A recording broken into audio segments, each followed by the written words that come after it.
Welcome back to The Explainer. Okay, so we are tackling a really fascinating mystery today, one that's unfolding right now on the charts. If you've been watching the crypto space lately, you've probably noticed something kind of strange happening. The usual rules, they just seem to be bending. Assets that used to move in perfect lockstep are suddenly going their entirely separate ways, and it's creating a totally fractured landscape. So today, we're going to dive into the latest technical analysis and market data to figure out exactly why the broader crypto market is fading, and more importantly, what is driving this great decoupling. But before we get into the charts, we've got to talk about a pretty sobering number: 75%. Look, data from Forex.com shows us that 75% of retail investor accounts actually lose money when trading contracts for difference, which is basically when you're trading on the price movement of an asset without owning the underlying asset itself. I want to establish this reality right out of the gate, guys.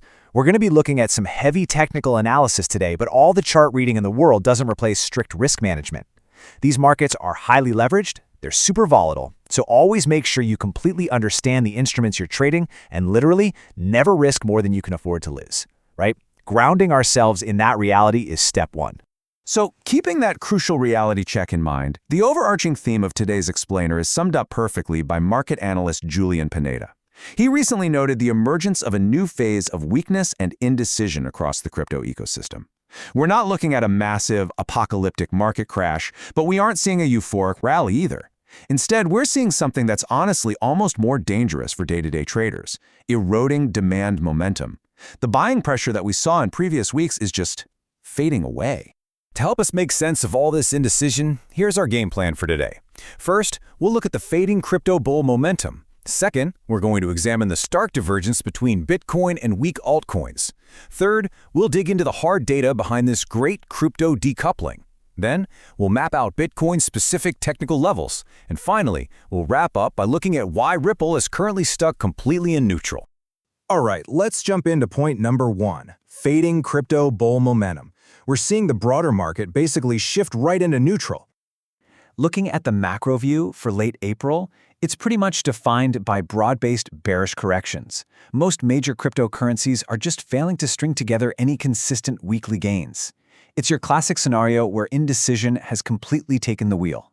You know, when demand momentum stalls out like this, short-term price action just suffers, and that lack of direction ends up dragging down the entire ecosystem. It's an incredibly frustrating environment to trade in because breakouts get rejected and support levels are just slowly ground down. But here is where the story gets really compelling. Amidst all this broad weakness, a massive divergence is emerging between Bitcoin and the altcoins. Just look at the short-term contrast here. It's striking. Over a one-week period, you've got Bitcoin clinging to a modest positive 0.4%, managing to act almost like a safe haven within the crypto space. But then you look at Ethereum, the second largest cryptocurrency in the world, it's down 4.72%. So despite its massive size and all its utility, Ethereum is failing to maintain stability, showing a pronounced weakness that Bitcoin is somehow dodging. And when we pan out to a 10-week window, that divergence doesn't disappear. It actually widens.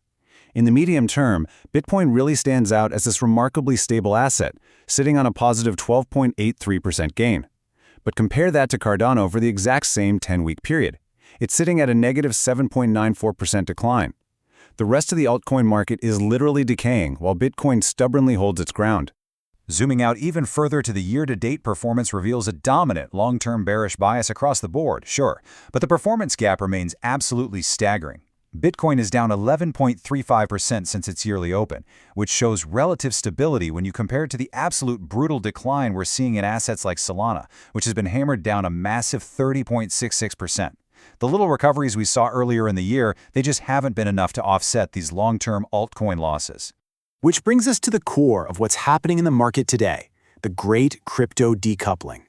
We need to understand why altcoins are actively breaking away from Bitcoin's influence.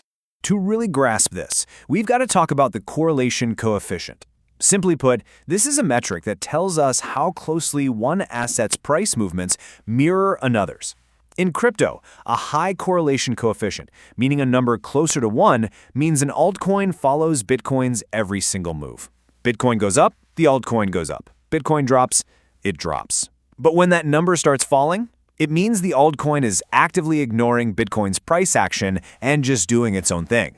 And the numbers here brilliantly illustrate the fracturing we're talking about. Historically, major altcoins had incredibly strong positive correlations with Bitcoin, but that is weakening and fast. Dogecoin's correlation coefficient has dropped below 0.8, and Cardano, it's hovering near a shockingly low 0.1. This proves there is a growing active disconnection happening right now. Even if Bitcoin holds steady, it's just no longer enough to pull the rest of the market up with it. So what's the takeaway here? It's that capital flows and, honestly, investor confidence are getting hyper-concentrated in Bitcoin alone. The money and the trust are flowing straight into the benchmark asset, and that leaves the rest of this fragmented altcoin market stranded, with significantly less capacity to react. And that is exactly what is sustaining this environment of weakness and indecision everywhere else. Since Bitcoin is soaking up all the capital and trust right now, let's map out the key technical levels for this market safe haven. To do that, we need to unpack two major technical indicators driving Bitcoin's chart today, the MACD and the RSI. Right now, Bitcoin's MACD is reading super close to zero. That signals a perfect balance in moving average strength, which is the literal definition of market indecision. However, the RSI, the Relative Strength Index, is actually hanging out slightly above the 50 level. So what does that mean? It tells us that while the market can't make up its mind, the buying pressure absolutely isn't dead yet. In fact, Bitcoin is currently attempting to break a long-term bearish trend line that's been suppressing it for months. I'm going to slow down for a second so you can really absorb these exact levels because they are crucial for your chart reading right now. First up, our key support sits at $70,000, which lines up perfectly with the 50-period moving average. If we drop to this level, that short-term indecision is going to harden into actual weakness. Next is our near-term barrier at $75,000. This was a previous resistance zone, so it's acting as a checkpoint for any corrections. And finally, the big one, key resistance at $84,000, right up near the 200-period moving average. A clean break above 84K could confirm a structured bullish bias and finally signal the end of that long-term bearish trend line. All right, to contrast Bitcoin's underlying buying pressure, let's shift gears and look at Ripple, because Ripple is honestly the ultimate reflection of the painfully neutral tone of the broader market. Unlike Bitcoin, which has that slight bullish pulse on the RSI, Ripple is just stuck. Both its RSI and MACD are practically glued to neutral levels. It's this perfect, almost frustrating balance in market forces. There's absolutely no clear trend, and recent price movements just haven't had the juice to break the sideways range that's been forming. It is a textbook holding pattern. If you're tracking Ripple for a structural shift, you want to signpost these exact levels on your own charts. Key support is way down at 128.52, aligning with recent lows. A drop there, and the dominant bearish trend is back in full force. Your near-term barrier is 140.36. That's the mid-range level near the 50-period moving average. It's the literal center of gravity for this sideways movement. And to break this holding pattern, the key resistance is up at 153.734. Only a really strong move above that upper boundary is going to trigger any meaningful shift toward bullish strength. So that leaves us with the million-dollar question for this explainer, the ultimate mystery of this decoupling market. Will Bitcoin actually manage to muster enough isolated confidence to break that long-term bearish trend line? Or will the overwhelming gravity of market indecision that's dragging down Ethereum, Solana, Cardano, and Ripple eventually pull Bitcoin down right along with them? The historical correlation is fractured, and the technical indicators are balancing on a knife's edge. I highly encourage you guys to keep a very close eye on these support and resistance levels over the coming sessions.